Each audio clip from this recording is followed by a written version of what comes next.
Hey guys, welcome back to the Webb's Waterfall, or hold on, I'm gonna nail this, it's gonna be good. Welcome back to the Webb's Water Gardens Warehouse Waterfall Special. Wow.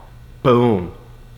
Boom. Yeah, we're talking about waterfalls today, which actually are like my favorite thing in a backyard pond. Here's a good question to start off. So we have Joe here. Joe is the lead pond technician here at Webb's Water Gardens and a great guy to do Q&A with.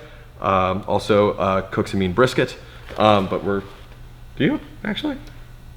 I just threw a random compliment out. What are some of your other skills and talents? Tacos all day. Tacos all day. Yeah. All right, so Tuesdays at Joe's. A lot of people are asking, do I need a giant tank at the top of my waterfall? Because there are a lot of different ways to build a waterfall, but to see all these large tanks and all these build outs, you kind of assume, oh, maybe that's the better way to do it. What's the circumstance there? Yeah, that used to be the case. Those generally doubled as biological filters. Big, massive tanks with negative space, you fill them with filtration media, but you don't always need that. Most builds nowadays incorporate like low profile diffusers. And those are about a few inches tall, and you can get those anywhere from 4 feet wide.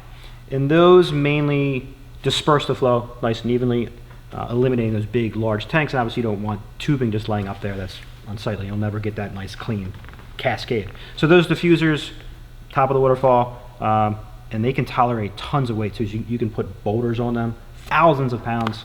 And that's really all you need to actually just disperse the flow and create that beginning of your waterfall. And let me go ahead and say this. If you're, replacing your waterfall tank, make sure you understand, especially if like you inherited this thing. A lot of people get their ponds as part of a property purchase. Make sure you understand what the mechanics of the old water tank were. If it's a filtration system that is a necessity, don't eliminate that. You don't eliminate that, and they didn't get smaller because of tech. They're completely different uses. Yeah. You did also mention something about the waterfall cascade, and hanging out with a lot of people who build ponds professionally. There is a lot that goes into making sure the water actually cascades where you want it to go. Right. Water's tricky. Water has no rhyme or reason rather to just go where you expect it, especially when you're talking about uneven rocks. So what's some good techniques to make sure that the water's going where you actually intend it to? You put a lot of effort in at this point. Yeah, so that water's gonna go anywhere it can. Any open channel, that's where it's flowing. So generally in construction, we use a expanding polyurethane foam.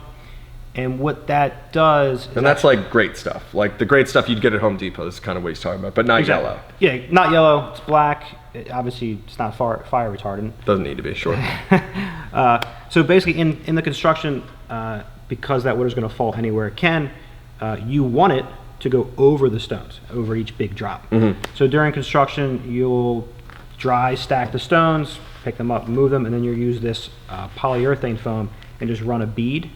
Plop the stones down, throw your gravel down. That'll fill and basically just waterproof all the small nooks and crannies, preventing water from going where you don't want it to go. So obviously, that's a huge aesthetic tip. If you're finding that your water's going under the rocks or over to the sides, can you touch up with this stuff? Sure. Yeah, so you can just get it and kind of like try to go from the top to the bottom, because obviously bottom to top wouldn't help you out. Right. So what are some other aesthetic tips for, like just making a really nice, beautiful waterfall? Rock placement is the big thing.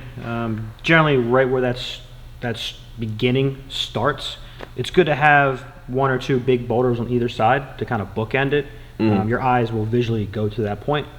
And obviously, if you're building a pond or just building a waterfall on said pond, you want that flow falling in the area where you're going to be sitting and relaxing, not on the opposite side. Yeah, thinking it through, for sure. Obviously. And I mean, you put the same amount of time when you're building a deck or when you're, putting like a gazebo or a patio out there, so you might as well do that. Lay it out before you start digging. Oh, do you want to see it from your kitchen? Do you want to see it from inside? All that kind of stuff. You can fix it, but it's not really fixing it after the fact. You're literally just building a brand new pond in the same spot. Measure twice. Measure twice, cut once. So some good recommendations. You were talking about the smaller, slimmer models that don't have the biofilters and the big tanks. What are just some good recommendations?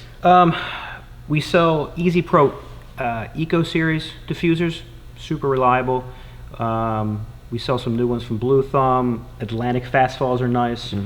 Aquascape 12, 22 inch. Wide variety, plus we have more than that, obviously. We're in a warehouse full of this stuff. So if Yeah. you have any questions, just give us a call. And until next time, take care and enjoy your pond.